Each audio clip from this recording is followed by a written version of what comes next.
Masalah nanti dia sudah baik agamanya, entah itu laki-laki atau perempuan sudah baik agamanya, terus perempuan ini cantik, itu bonus, ya.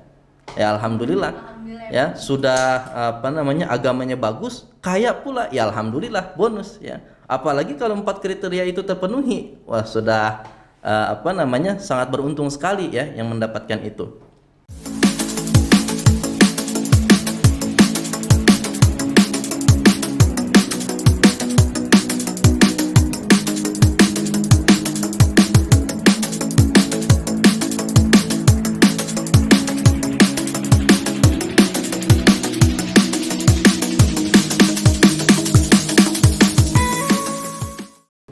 Assalamualaikum warahmatullahi wabarakatuh. Kembali lagi bersama kami di podcast Hukum Keluarga Islam bersama saya Nadia Safira dan juga pemateri hari ini yaitu Bapak Usman Al-Farisi. Bapak apa kabar, Pak? Alhamdulillah baik. Nadia gimana? Alhamdulillah, Pak, baik. Alhamdulillah. Perjalanan jauh, Pak, dari rumah ke sini. Oh cepet, setengah jam sampai. Nah, untuk materi hari ini kan mengenai merencanakan perkawinan yang kokoh menuju keluarga sakinah nih ya, Pak ya. Nah, dari tema hari ini tuh apa aja nih, Pak, poin-poinnya? Nah, yang kita bicarakan pada kesempatan kali ini itu terkait dengan merencanakan perkawinan yang kokoh menuju keluarga sakinah. Nah, untuk perkawinan yang kokoh menuju keluarga sakinah tentu kita butuh perencanaan-perencanaan. Nah, perencanaan-perencanaan itu terhimpun di dalam beberapa poin. Poin yang akan kita bahas pada kesempatan kali ini setidaknya ada 3 poin. Poin yang pertama itu terkait dengan alasan menikah, ya, niatan menikah, ya, motivasi menikah itu untuk apa. Nah, yang kedua poinnya berkaitan dengan persetujuan dari kedua mempelai, ya, apakah didasarkan atas saling cinta ataukah itu sebuah keterpaksaan. Nah, poin yang ketiga yang terakhir yang akan kita bahas pada kesempatan kali ini itu terkait dengan kafaah atau kesetaraan, ya, atau kesamaan, ya, apakah calon suami dan calon istri itu mempunyai latar belakang yang sama atau tidak. Nah, dalam fikih itu disebut dengan kafaah. Nah, langsung saja kita pada poin yang pertama, ya, bahwa untuk merencanakan perkawinan yang kokoh, ya, menuju keluarga sakinah, ya, yang pertama kita harus melihat motivasi seseorang ini menikah karena apa, ya, menikah karena apa. Kita kalau melihat teman-teman kita atau barangkali kawan-kawan kita atau tetangga kita itu motivasi untuk menikahnya beragam sekali, ya, beragam sekali. Ada yang karena memang ikut tren. Oh, teman-teman saya yang menikah, teman-teman saya satu kelas rata-rata sudah menikah semua nih. Tinggal saya yang belum. Jadi merasa dirinya tertinggal, ya, sehingga dia ada motivasi yang kuat untuk segera menikah. Ada juga yang motivasinya karena memang apa namanya ada sebuah anggapan di tengah-tengah masyarakat bahwa perempuan itu kalau sudah lewat umur 20 sampai 25 tahun belum nikah dikhawatirkan jadi perawan tua, ya. Dikhawatirkan jadi perawan tua sehingga ucapan-ucapan itu menjadi momok dan jadi sesuatu yang dapat memotivasi, ya, memotivasi. Tetapi terkait dengan motivasi untuk menikah ini, ya, terkait untuk motivasi di dalam menikah ini kita bisa melihat bahwa ada hadis Nabi Muhammad SAW yang menyatakan bahwa tunkahul mar'ah li arba'in, bahwa perempuan itu dinikahi karena 4 hal, ya. Yang pertama li maliha, karena hartanya, ya. Yang kedua wali hasabiha, karena keturunannya, status sosialnya. Yang ketiga karena li jamaliha, karena kecantikannya. Dan yang keempat adalah walidiniha, karena agamanya. Setelah itu Nabi mengatakan fadfar bidzatid din, maka berpegang teguhlah kamu kepada wanita yang berpegang teguh kepada agama, ya, fadfar bidzatid, maka pilihlah wanita yang berpegang teguh kepada ajaran-ajaran agama. Kalau kita lihat tadi ada 4 kriteria, ya, ada karena kecantikannya, hartanya, terus keturunannya, dan yang keempat ada karena agamanya. Nah, kata-kata fadfar bidzatid itu seakan-akan membalik semua anggapan masyarakat yang tadi karena kecantikannya, ya, walaupun pada pada kenyataannya, ya, memang itu realitanya seperti itu. Orang tuh menikah itu motivasinya banyak karena misalkan perempuan ini cantik lah, karena laki-laki ini ganteng lah, dan lain sebagainya. Tapi dengan kata-kata fadfar bidzatid itu seakan membalikkan itu semua, bahwa yang terpenting adalah wanita yang agamanya baik. Begitu pula laki-laki, yang penting adalah laki-laki yang agamanya bagus. Jadi bukan karena kecantikannya, bukan karena kekayaannya, atau karena keturunannya. Masalah nanti dia sudah baik agamanya, entah itu laki-laki atau perempuan sudah baik agamanya, terus perempuan ini cantik, itu bonus, ya. Ya alhamdulillah. Ya, sudah agamanya bagus, kaya pula, ya alhamdulillah, bonus, ya. Apalagi kalau 4 kriteria itu terpenuhi, wah sudah sangat beruntung sekali, ya, yang mendapatkan itu. Nah, jadi sekali lagi kita luruskan niat, ya, bagi para pemuda-pemudi yang memang ingin menikah, maka yang harus diperhatikan pertama adalah luruskan niat. Jangan tergesa-gesa karena mengikuti tren saudara-saudaranya, sepupu-sepupunya, atau barangkali kawan-kawan sekelasnya itu sudah menikah. Oh, saya doang yang belum menikah. Nah, akhirnya dia menggunakan berbagai cara agar supaya menikah. Jadi pernikahannya terkesan terburu-buru, ya. Terburu-buru. Jadi harus diluruskan niatnya karena memang harus ada unsur kebutuhan dan karena mengharapkan keridhaan dari Allah Subhanahu wa taala. Jadi jangan tergesa-gesa menikah itu, tapi juga jangan terlalu lama, ya. Jangan terlalu lama karena kita membutuhkan keturunan, kita membutuhkan penerus untuk barangkali untuk mengekalkan nama kita. Kalau kita hidup sendiri, nama kita sudah, ketika kita mati sudah habis nama kita. Tetapi kalau kita mempunyai anak dan keturunan, minimal ada keturunan yang mengekalkan nama baik kita, ya, mengekalkan nama baik kita dan berdoa meminta ampun untuk kita. Ya betul sekali tuh Pak. Karena yang saya lihat juga teman-teman saya pun merasa dia kayak dikejar-kejar umur Pak. Karena umurnya merasa dia udah tua gitu Pak kan. Terus dengan lingkungan keluarga yang selalu mendesak untuk menikah, jadi kebanyakan itu mereka ya udah menikah aja sama yang ini, ya udah menikah aja sama yang ini gitu Pak, tanpa melihat dari unsur-unsur yang tadi Bapak lihat itu sendiri gitu Pak. Iya, ya. Jadi pihak keluarga juga seharusnya memberikan pengertian kepada putra-putrinya yang ingin menikah bahwa pernikahan itu adalah suatu ibadah, ya.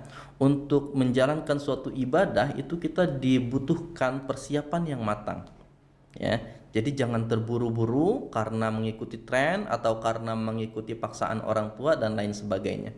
Itu yang harus dipahami yang pertama, ya. Jadi pernikahan itu harus diluruskan niatnya karena mengharapkan keridhaan dari Allah Subhanahu wa taala. Jangan karena mengikuti tren atau jangan karena mengikuti omongan tetangga nanti jadi perawan tua dan lain sebagainya. Saya pikir itu perlu diluruskan nanti, ya. Nah, kalau kasusnya seperti ini Pak, dia sudah umurnya sudah cukup untuk menikah gitu Pak, tapi belum ada yang mendekati gitu Pak. Nah itu harus gimana tuh Pak? Nah, kalau umurnya sudah cukup, ya, tetapi dia belum juga menikah, belum juga menikah. Ini kita berkaitan dengan poin yang kedua tadi. Poin yang kedua adalah terkait dengan persetujuan, ya, persetujuan kedua calon mempelai itu, ya. Nah, kalau umurnya sudah mapan, sudah cukup tetapi belum menikah, itu bisa jadi karena faktor memang belum ada yang cocok, ya, belum ada yang cocok. Nah, biasanya walaupun tidak semuanya, ya, tapi biasanya jodoh itu ketemu jadi karena unsur apa ya, interaksi kita yang sering. Jadi intensitas kita. Jadi intensitas saya bertemu dengan calon istri saya seberapa sering. Nah, itu juga mempengaruhi seseorang berjodoh gitu.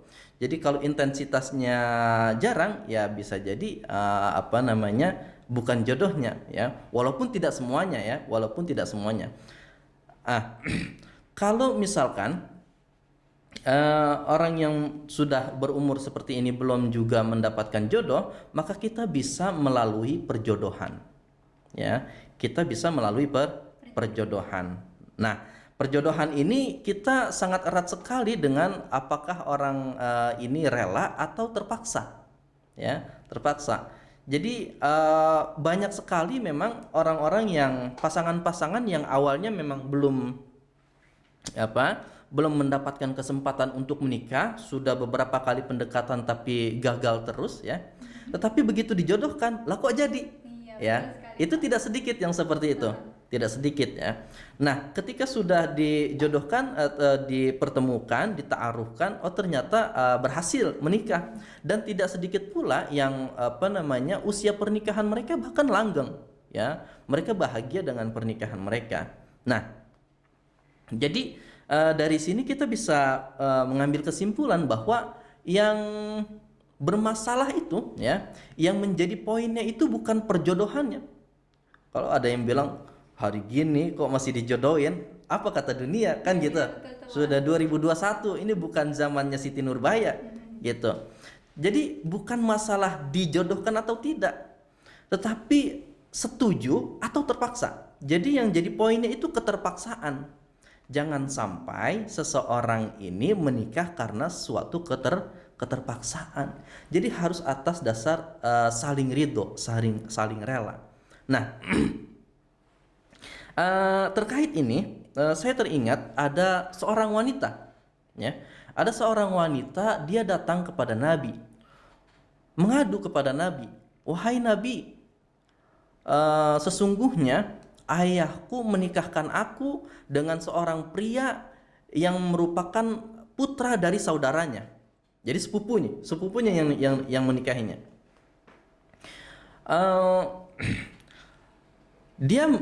Wanita itu mengadu, wahai Nabi, sesungguhnya ayahku menikahkan aku dengan seorang pria yang merupakan putra dari saudaranya, gitu, untuk mengangkat derajat saudaranya itu, ya, untuk mengangkat derajat calon suaminya itu, ya, lewat jalur perempuan itu.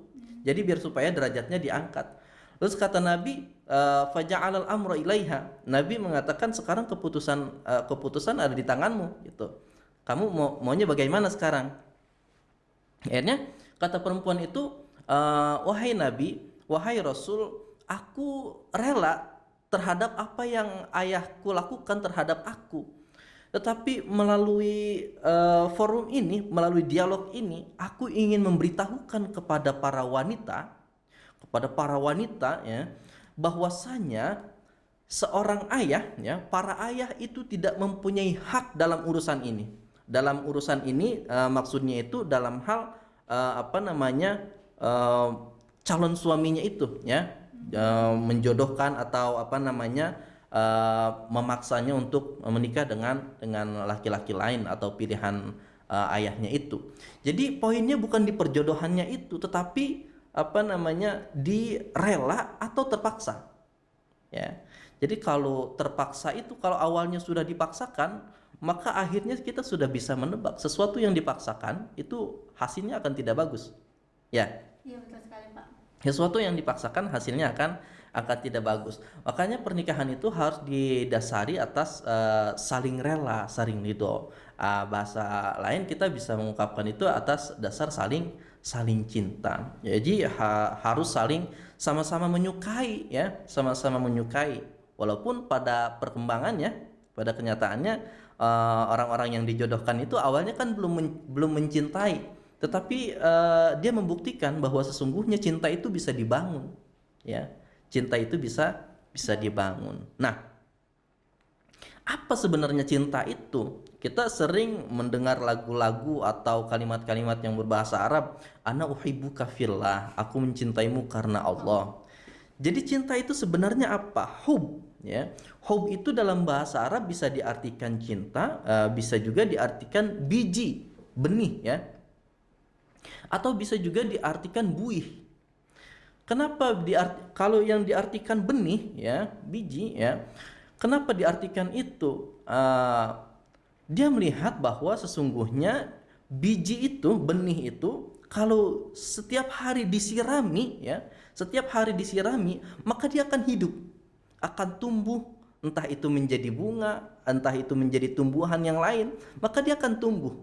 Begitupun hubungan seseorang yang dinamakan dengan cinta. Kalau setiap hari dikasih perhatian, ya, setiap hari ditanya udah makan belum, ya, ditanya hari ini bagaimana kerjanya, itu kan perhatian-perhatian. Jadi setiap hari disirami akan tumbuh nanti benih-benih cinta. Itu yang pertama. Yang kedua, kalau dikatakan cinta itu adalah buih, ya, buih. Nah, buih itu kalau kita lihat di lautan, buih itu kan kayak apa ya? Busa gitu ya, kayak bermuruh gitu ya. Nah, bagaimana munculnya buih itu? Buih itu kan munculnya karena gesekan-gesekan gelombang air laut itu, ya kan? Gulung-gulung sehingga air saling menggesek, ya. Sehingga terciptalah buih. Nah, begitupun dengan keadaan hati dua seseorang, ya, dia bisa muncul buih di dalam hatinya karena terjadi gesekan antara hati si A dengan hati si B, hati si laki-laki dengan hati perempuan. Gesekan-gesekan itu bisa dengan cara tadi itu, ya, mungkin ada hubungan emosional, ya, ada perhatian. Barangkali juga sesekali dia marah, sedih, ketawa, dan itu chemistry-nya nyambung. Nah, itulah kemudian dikatakan sebagai hub, buih atau cinta. Nah, buih-buih itu, ya, cinta itu bisa tercipta, ya, bisa tercipta sebelum pernikahan, ya, dan juga bisa tercipta ketika sudah menikah. Jadi kalau dikatakan saya menikah nggak ada rasa cinta, ya bisa jadi, tetapi dia mempunyai kesempatan untuk membangun cinta itu. Jadi cinta tuh datang karena terbiasa ya, Pak? Karena terbiasa boleh juga, ya, karena terbiasa boleh juga. Nah, itu poin yang kedua. Poin yang kedua, ya. Jadi harus atas saling rela, saling ridho, ya. Kalau pernikahan itu emang harus disetujui oleh kedua belah pihak dulu ya, Pak? Harus disetujui oleh kedua belah pihak. Jangan atas paksaan. Nah, di kompilasi hukum Islam maupun di Undang-Undang Pernikahan tahun 74 itu sudah diingatkan bahwa pernikahan itu harus saling rela, harus saling ridho atas dasar cinta sama cinta, bukan atas dasar paksaan, ya. Nah, itu poin kedua. Nah, kalau yang untuk poin ketiga kan mengenai menikah dengan yang setara nih, Pak. Nah, itu gimana tuh, Pak? Menikah dengan setara itu dalam bahasa fikih kita sebut sebagai kafaah atau sekufu, ya. Kita nikah dengan orang sekufu atau tidak, sepadan atau tidak, gitu. Nah, kalau menurut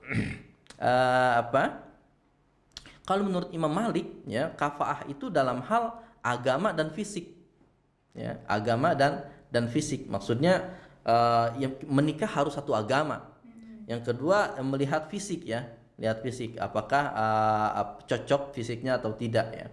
Kalau selebihnya menurut Imam Syafi'i, Imam Abu Hanifah dan Imam Ahmad bin Hambal itu bahkan lebih luas, ya. Tidak hanya terkait dengan agama dan fisik, tetapi terkait juga dengan pekerjaan, terkait juga dengan dengan harta, dan yang terpenting terkait dengan kemerdekaan seseorang. Jadi kalau kita melihat dari pendapat yang kedua ini, kalau ada orang merdeka menikah dengan budak, tentu itu tidak sekufu, ya, tidak kafaah, tidak sepadan, ya. Nah, tetapi kita melihat pada perkembangannya hari ini, ya, kita melihat pada perkembangannya hari ini, itu orientasi kafaah itu, ya, kafaah itu orientasinya semakin berkembang. Bukan hanya saja terkait dengan agama, fisik dan harta, tetapi lebih kepada sesuatu yang dapat menciptakan, mendukung dan mempertahankan keutuhan keluarga. Misalkan faktor kesamaan dalam hal kedewasaan, ya. Misalkan kesamaan dalam hal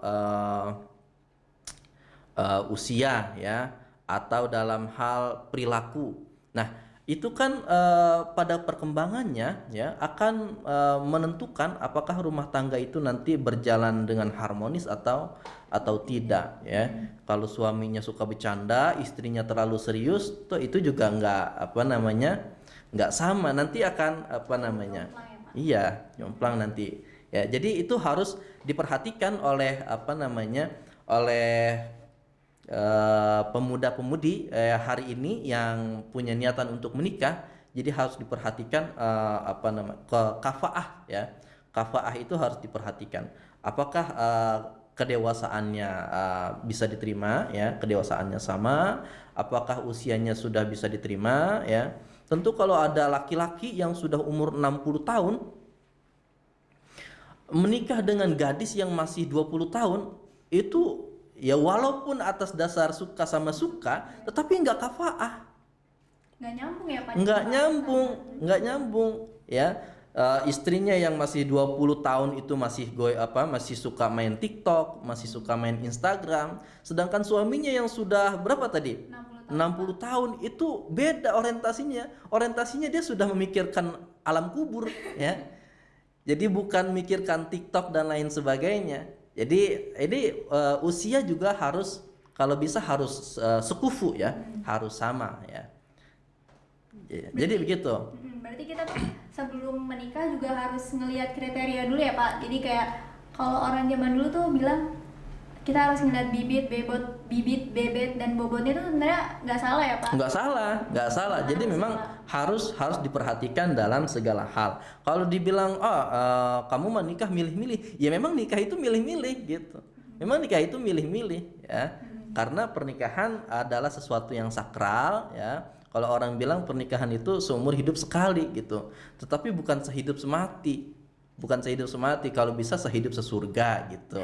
Ya, Jangan sehidup semati. Kalau istrinya mati terus kita ngikut mati juga, ya. Sayang sisa umur kita gunakan untuk mati gitu, ya. Nah, itu yang bisa kita bahas pada kesempatan kali ini, Nadia. Iya. Baik, jadi itulah materi-materi mengenai merencanakan perkawinan yang kokoh menuju keluarga sakinah. Ini masih ada part 1 ya, karena nanti selanjutnya akan ada part 2-nya, yaitu membahas mengenai lamaran, pemberian mahar, dan juga walimah itu. Untuk hari ini mungkin sekian kali ya Pak. Oke. Bilahi fisabilillah, fastabiqul khairat. Wassalamualaikum warahmatullahi wabarakatuh. Waalaikumsalam warahmatullahi wabarakatuh. Sampai ketemu.